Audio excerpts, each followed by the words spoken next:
میں جیسے ہی گھر میں داخل ہوا صوفیہ دوڑ کر میرے پاس چلی گئی۔ اس نے ہمیشہ کی طرح میرے ہاتھ سے سامان پکڑا، مجھے مسکرا کر سلام کیا۔ میں نے اس کے سلام کا بھی جواب دینا پسند نہیں کیا اور اندر کی طرف بڑھ گیا۔ وہ میرے پیچھے ہی کمرے میں چلی آئی تھی۔ اس نے فوراً میرے کپڑے نکال کر بستر پر رکھ دیے اور میرے جوتے اٹھا کر رکھنے چلی گئی۔ اس کی ہمدرد گزاری سے مجھ پر کیا خاک اثر ہونا تھا، الٹا میرا دل جل کر کوئلہ ہو گیا۔ یہ سب مجھے موم کرنے کے طریقے تھے جو اس کے بالکل کام نہیں آنے والے تھے۔ آپ کے لیے کھانا لگاؤں؟ میں جیسے ہی فریش ہو کر باہر نکلا اس نے سعادت مندی سے پوچھا تو میں نے گھور کر اسے دیکھا۔ فی الحال تم یہاں سے اپنی شکل غائب کر لو۔ میں نے سارا غصہ اس پر نکالا تو وہ حیران نظروں سے مجھے دیکھنے لگی۔ کچھ پل کے لیے مجھے اکیلا چھوڑ دو، کھانا کھانا ہوگا تو خود ہی کھا لوں گا۔ میں نے اپنی بات مکمل کی اور بستر پر ڈیر ہو گیا، جبکہ وہ کچھ دیر حیرت اور افسوس سے کھڑی مجھے دیکھتی رہی اور پھر چپ چاپ باہر نکل گئی۔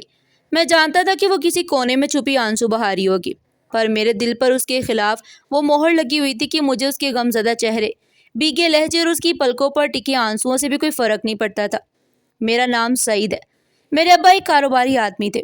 شہر کے بیچوں بیچ ان کی بڑی سی کپڑے کی دکان تھی۔ ابا نے 2-3 ملازم بھی رکھے ہوئے تھے۔ میں نے جو ہی FA کا امتحان پاس کیا، ابا نے میری ایک نہ سنی اور مجھے اپنی دکان پر اپنے ساتھ لے جانے لگے۔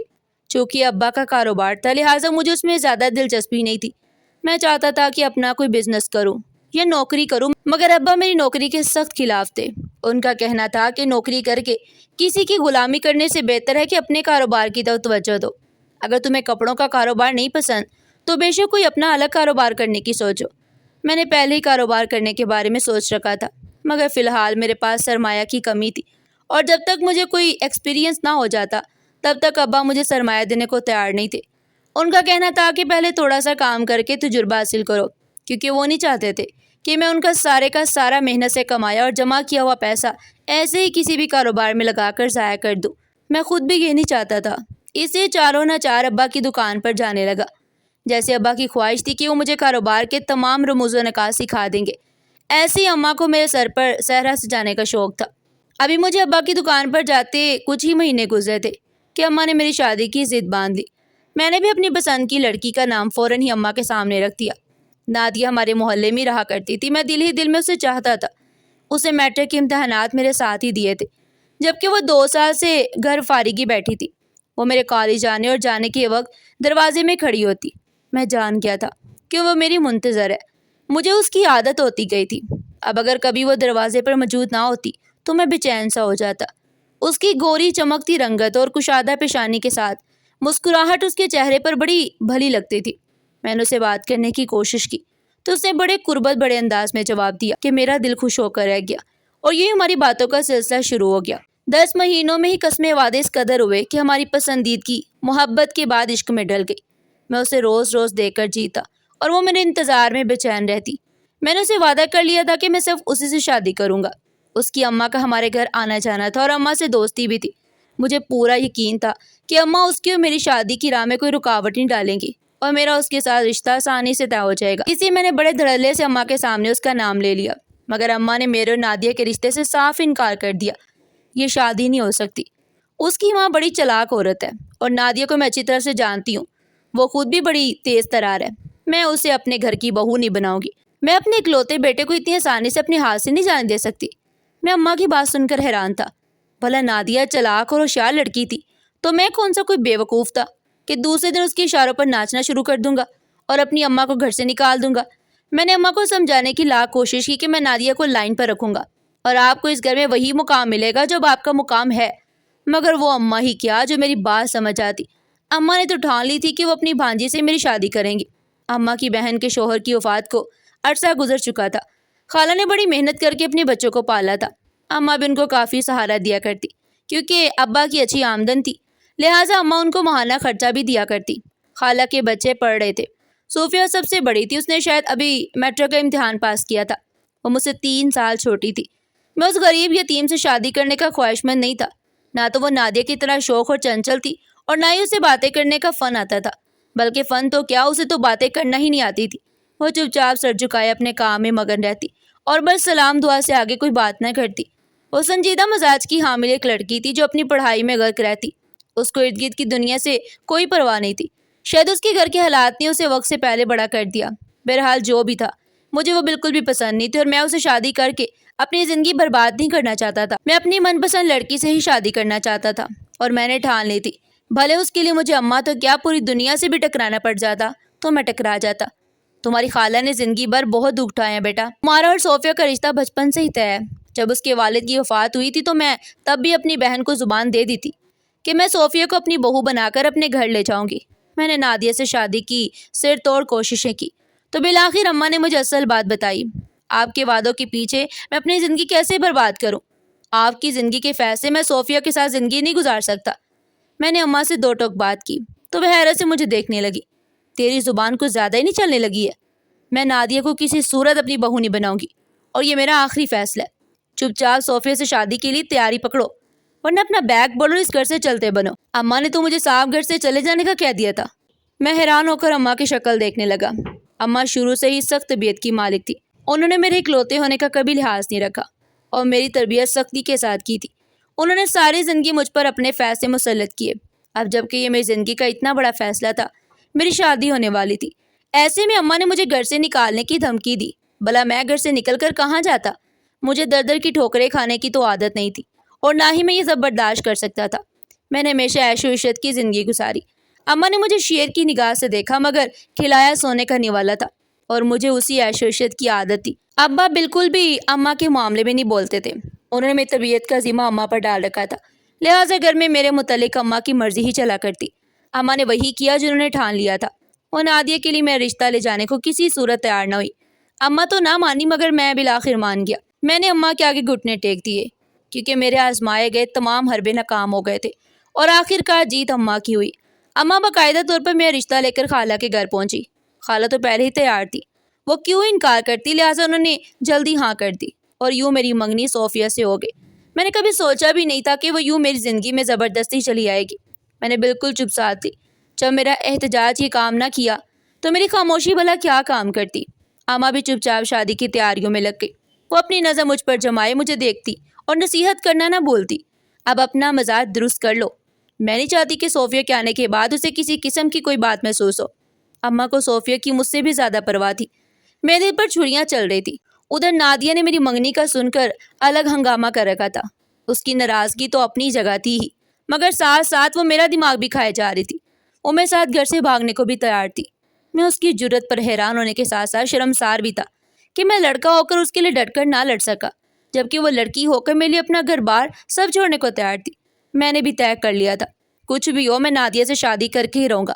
لہٰذا میں منصوبہ بندی کرنے لگا کہ کس طرح اب یہ منگنی ٹوٹ جائے، میری شادی صوفیہ سے ہونے کی بجائے نادیہ سے ہو جائے۔ مگر شاید میں خواب زیادہ دیکھتا تھا اور حقیقت میں عمل کم ہی کیا کرتا، لہٰذا میرا کچھ نہ ہو سکا اور صوفیہ دلہن بن کر میری زندگی میں چلی آئی۔ میری شادی کے موقع پر اماں اور ابا دونوں ہی خوش تھے۔ اماں کی تو برسوں پرانی خواہش پوری ہو گئی، جبکہ ابا نے اپنے اکلوتے بیٹے کے سر پر صحرا سجایا تھا، لہٰذا ان کی خوشی بھی دیکھنے والی تھی۔ مجھے اماں ابا کے چہروں سے ہی اندازہ ہو گیا کہ وہ کس قدر خوش تھے۔ میں بھی ان کی خوشی پر مطمئن تھا۔ خاندان کے لوگ اماں ابا کی تعریف کرتے نہ تھکتے کہ انہوں نے اپنے بیٹے کی تربیت کتنی اچھی کی تھی، کہ اس نے اپنے ماں باپ کی پسند سے شادی کی، ورنہ آج کل کے لڑکے تو اپنی پسند کی لڑکی کو زیادہ ترجیح دیا کرتے ہیں۔ اماں ابا اپنے بیٹے کی فرما برداری پر ناز آتے۔ لڑکی پسند ہونے کے باوجود میں نے اماں ابا کے فیصلے کی لاج رکھی۔ صوفیہ میری زندگی میں تو چلی آئی تھی مگر میرے دل میں اپنی جگہ نہ بنا سکی۔ میرے دل میں ابھی بھی نادیہ بستی تھی۔ صوفیہ کی تمام خدمت گزاری میں دل کے خانے پر دستک نہ دے سکی۔ شاید میں نے اپنے دل کے دروازے اتنے بند کر رکھے تھے، مجھے اس پر بھی انتہا کا غصہ آتا اور اس کی خدمت گزاری بھی ناگوار لگتی۔ ظاہر ہے اماں نے شروع سے ہی اس کے گھر آنے کا خیال رکھا تھا اور ان کا خرچہ اٹھایا تھا، جبکہ اپنے بیٹے سے بھی اسی یتیم کو بیاہ لائی تھی۔ ایسی صورت میں وہ اماں کی احسان مند تھی، اس لیے وہ اماں ابا کی خوب خدمت کیا کرتی اور میرے دکان سے آنے کے بعد میرے آگے پیچھے گھوما کرتی۔ مگر مجھے اس کے جذبات کی نہ تو پرواہ تھی نہ اس کی محبت کی کوئی قدر۔ میں نے تو ٹھان لیا تھا کہ کچھ بھی ہو جائے، کچھ عرصے میں ہی اسے اماں کی نظر سے گرانا ہے۔ مگر صوفیہ نے مجھے کوئی ایسا موقع ہی نہیں دیا، تو وہ اماں کی اتنی فرما بردار تھی کہ جتنا ان کا اپنا سچا بیٹا بھی نہیں تھا۔ اس نے اماں کے دل میں بھی جلدی گھر بنا لیا، جبکہ میں ہاتھ مسلتا ہوا رہ گیا۔ اب کروں تو کیا کروں، مجھے کچھ سمجھ نہیں آتا تھا۔ میں نے وہ کچھ سوچ سمجھ کر ذہن میں بنا لیا تھا اور اس پر عمل کرنے چلا تھا۔ میں نے صوفیہ کے ساتھ اپنا رویہ بہتر بنایا تو وہ بھی دھنگ رہ گئی۔ اسے یہی لگا تھا کہ شاید اس نے اپنی محبتوں اور خدمتوں کا صلہ پا لیا تھا۔ میں مسکرا کر اس سے بات کرنے لگا تھا، اس کی خبر گیری کرنے لگا۔ میں اسے ایک دو بار خالہ سے ملوانے بھی لے گیا اور اس کی مرضی کے ایک دو جوڑے بھی خرید کر لا دیے، تو وہ اسی پر ہی خوش ہو گئی۔ اس کی خدمت گزاری میں مزید تیزی آ گئی تھی۔ اب تو وہ سارا دن گھر کے کاموں میں لگی رہتی اور اماں کے چھوٹے چھوٹے سوالوں پر بھی بیٹھ جاتی، جبکہ اماں اسے منع کرتی رہتی تو میرا دل چاہتا تھا کہ اس کا منہ توڑوں، مگر مجھے خود پر قابو رکھنا تھا۔ میں پیار سے اس کی ہاتھ ہٹا دیتا اور اسے سمجھاتا کہ وہ آرام کرے، دن بھر کی تھکن ہوئی ہے تو وہ نہال ہو جاتی۔ میں نے اپنا رویہ اس طرح رکھا تھا کہ آگے چل کر جو بھی اس کے ساتھ کرنے والا تھا، اس کے پیش نظر اماں ابا کو مجھ پر کسی طرح کا شکوہ نہ ہو پائے۔ موسم بہت سہانا تھا تو میں نے اسے کہا کہ میں اسے بڑے شہر شاپنگ کے لیے لے چلوں گا، تو وہ حیران رہ گئی۔ اسے صاف منع کر دیا کہ اسے زیادہ چیزوں کا شوق نہیں اور اس کے پاس پہلے ہی اتنے کپڑے اور چیزیں ہیں، وہ مزید خرید کر کیا کرے گی؟ جبکہ میں اس کی شکل دیکھتا رہ گیا۔ دیوانی تو دوسری لڑکیاں اپنے شوہروں سے لڑ جگر کر شاپنگ کرتی ہیں، اور ایک یہ کیسی انسان تھی کہ جس کو میں خود شاپنگ کرانے کے لیے بڑے شہر لے جانا چاہتا تھا اور وہ انکاری تھی۔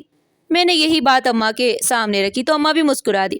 میں نے اماں کو سب بتا دیا کہ صوفیہ شاپنگ پر جانے سے انکاری ہے۔ اب اماں کا کام تھا اسے منانا اور میرے ساتھ بھیجنا۔ اماں ایسا کیوں نہ کرتی؟ اماں نے خوشی خوشی اسے تیاری کرنے کے لیے کہا، جب تمہارا شوہر تمہیں لے کر جا رہا ہے تو جاؤ اس کے ساتھ، ارے یہی گھومنے پھرنے کا دن ہے۔ اماں کے کہنے پر وہ بھی راضی ہو گئی اور میرے ساتھ دوسرے شہر جانے کی تیاری کرنے لگی۔ صوفیہ کی خوشی کا تو کوئی ٹھکانہ نہیں تھا، مسکراہٹ تو اس کے چہرے سے چپک گئی تھی۔ میں نے آنکھوں میں غصہ لیا، اس کے چہرے پر پہلی مسکراہٹ کو دیکھا تھا۔ یہ مسکراہٹ میں جلد چھیننے والا تھا۔ میں اسے ایک پارک میں لے کر وہاں ایک سنسان کونے میں لے جا کر بٹھا دیا اور وہاں سے اٹھ کر واپس چل دیا۔ اسے مجھے آواز دے کر پوچھا، آپ کہاں جا رہے ہیں؟ میں اپنے گھر اور اپنے شہر جا رہا ہوں، تم اسی شہر میں کہیں گم ہو جاؤ، واپس اپنی شکل مجھے دوبارہ کبھی مت دکھانا۔ وہ حیرت بھری نظروں سے میری طرف دیکھنے لگی۔ شاید اسے لگا ہوگا کہ میں اس کے ساتھ کوئی مذاق کر رہا ہوں، مگر میں مذاق نہیں کر رہا تھا۔ میں تمہیں طلاق دیتا ہوں۔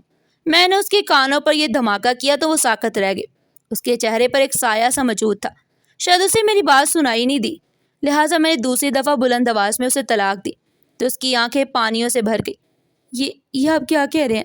اس نے کانپتی آواز میں کہا۔ وہ کتنی معصوم تھی، مجھے اس کی معصومیت پر مزید غصہ آ رہا تھا۔ تمہیں سمجھ نہیں آ رہی میں کیا کہہ رہا ہوں؟ میں نے اسے تیسری دفعہ بھی طلاق دے دی۔ میں چاہتا ہوں کہ زندگی میں دوبارہ مجھے اپنی یہ منحوس شکل مت دکھانا۔ میں اسے طلاق دے کر تیز تیز قدموں سے وہاں سے واپس چلنے لگا، جبکہ وہ کتنی ہی دیر میرے پیچھے بھاگتی رہی۔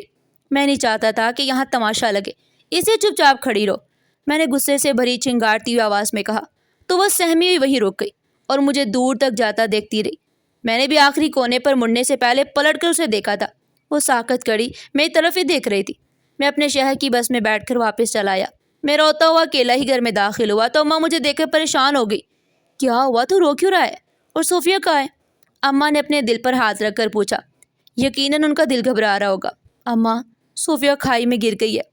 میں دھاڑے مار مار کر رونے لگا اور اماں کے قدموں میں بیٹھ گیا۔ یہ کیا کہہ رہے ہو؟ اماں سناٹے کے عالم میں کھڑی تھی۔ ایسا کیسے ممکن ہے؟ وہ کھائی میں کیسے گر سکتی ہے؟ تم لوگ تو خریداری کرنے کے لیے گئے تھے نا؟ اماں نے ایک سانس میں کتنے ہی سوال پوچھ ڈالے۔ اماں، خریداری کرنے کے بعد ہی میں اسے سیر کروانے لے گیا، اسے خود ہی کہا تھا کہ اسے سیر کرنی ہے۔ مجھے نہیں پتا کیسے اس کا پاؤں پھسلا اور وہ کھائی میں جا گری۔ میں نے اسے بہت ڈھونڈا مگر وہ مجھے کہیں نہیں ملی تو میں واپس چلا آیا۔ اماں نے ناقابل یقین نظروں سے میری طرف دیکھا۔ تو جھوٹ بول رہا ہے نا؟ تو مذاق کر رہا ہے نا میرے ساتھ؟ اماں، ایسا کچھ نہیں ہے، میں سچ کہہ رہا ہوں۔ میرے آنسو ہی میرے گواہ بن سکتے تھے، لہٰذا میں مزید آنسو بہانے لگا۔ میں نے خالہ کو راستے میں ہی روک دیا تھا۔ خالہ بھی روتی پیٹتی کچھ ہی دیر میں آ پہنچی تھی۔ میں نے انہیں بھی سارا واقعہ کیا سنایا۔ اماں اور خالہ کو یقین ہی نہیں آتا تھا۔ اماں مجھے دوبارہ اسے شہر لے گئی اور وہاں پر انہوں نے صوفیہ کو بہت تلاش کیا مگر وہ کہیں نہ ملی۔ میں چاہتا بھی نہیں تھا کہ وہ ملے، اگر وہ مل جاتی تو میرا بانڈا پھوٹ جاتا۔ میں خود ابا کو دوسرے شہر لے گیا اور ابا کے ساتھ اسے ڈھونڈنے کا ڈرامہ کرتا رہا۔ کئی دن کی تلاش کے بعد بھی وہ نہ ملی تو میں نے سکون کا سانس لیا۔ صوفیہ کا غم بھلا کتنے عرصے منانا تھا؟ اماں اور خالہ تو اسے نہیں بھول سکتی تھی مگر میں بھولنے کی کوشش کر رہا تھا۔ میرے آنسو تھے کہ رکنے کا نام نہیں لیتے تھے۔ میں نے اپنا حال بے حال کر لیا اور یہ سب اماں کو دکھانے کے لیے کیا تھا۔ میں چاہتا تھا کہ اماں خود ہی میں دوسری شادی نادیہ کے ساتھ کروا دے اور اپنے بیٹے کی زندگی تباہ ہونے سے بچا لے۔ میں ابا کے ساتھ دکان پر نہ جاتا بلکہ سارا دن گھر میں پڑا رہتا، نہ مجھے کھانے کا کوئی ہوش نہ پینے کا، البتہ کبھی کبھی گھر سے باہر جا کر کچھ نہ کچھ کھا لیے کرتا تھا۔ اماں نے میرا حال دیکھا تو انہوں نے بہتر یہی سمجھا کہ میری شادی کروا دی جائے انہوں نے مجھ سے شادی کا ذکر کیا تو میں نے صاف انکار کر دیا۔ میں چاہتا تھا کہ اماں ضد کرے، اصرار کرے اور پھر میرا رشتہ نادیہ کے گھر لے جائے۔ کچھ دنوں میں یہ نوبت بھی آ گئی تھی۔ اماں نے مجھے زبردستی شادی کے لیے منایا اور نادیہ کے گھر رشتہ لے کر جا پہنچی۔ نادر اس کی ماں تو پہلے ہی تیار بیٹھی تھی۔ اس کی ماں نے فوراً ہاں کر دی اور اگلے ہی دم اسے ساتھ لے کر نکاح کر کے اماں نادیہ کو میری زندگی میں لے آئیں۔ میں نے اپنی خواہش پوری کرنے کے لیے کتنے پاپڑ بیلے تھے، لہٰذا میں خوشیوں کی بلندیوں پر تھا۔ میرا بس چلتا تو میں ہواؤں میں چھلانگیں مارتا، مگر میں ایسا کچھ بھی کرنے سے قاصر تھا۔ میں اپنی خوشی ظاہر نہیں کر سکتا تھا، کیونکہ اس طرح اماں کو مجھ پر شک ہو جاتا، اور اگر اماں کو ذرا سا بھی معلوم ہوتا تو اماں مجھے اور میری بیوی دونوں کو ہی کان سے پکڑ کر گھر سے باہر نکال دیتی۔ اس گناہ کے لیے جو میں کر چکا تھا اماں مجھے ساری زندگی معاف نہ کرتی، لہٰذا میں نے اپنے جذبات پر قابو رکھا اور نادیہ کے ساتھ اپنی زندگی کا آغاز کر دیا۔ نادیہ کی شوق اور چنچل طبیعت میں کوئی فرق نہیں آیا تھا۔ وہ ویسے ہی خوش مزاج تھی جیسے شادی سے پہلے ہوا کرتی تھی۔ اس کی ادائیں بڑی قاتلانہ تھی۔ میں بہت خوش تھا، مگر جانے کیوں اماں کے ساتھ اس کی اچھی نہ گزری تھی۔ کچھ عرصے میں اماں کی طرف سے دبے دبے شکوے شکایتیں شروع ہو گئی، مگر مجھے کہاں پرواہ تھی۔ میں تو اس کے ساتھ اپنی اچھی زندگی گزارا تھا۔ وہ میرے ہر معاملے میں میرا ساتھ دیتی۔ ہم اکثر ہی باہر کھانا کھانے نکل جاتے اور رات کے واپس لوٹتے۔ نادیہ کو باہر گھومنے پھرنے کا بہت شوق تھا۔ میں زیادہ کبھی گھر سے باہر نہیں گیا تھا، مگر اب اس کے ساتھ مجھے بھی باہر آنے جانے کی عادت پڑ گئی۔ نادیہ کے ساتھ 1 سال کیسے گزرا مجھے پتہ ہی نہیں چلا۔ اس نے مجھے حمل ہونے کی خوشخبری سنائی تو میں ہواؤں میں اڑنے لگا۔ میری شدید خواہش تھی کہ میری اپنی اولاد ہو۔ مجھے بیٹے کا بہت شوق تھا۔ میں اسے فوراً ڈاکٹر کے پاس لے گیا۔ ڈاکٹر نے اس کی حمل کی تصدیق کر دی تو میں نادیہ کا پہلے سے بھی زیادہ خیال رکھنے لگا۔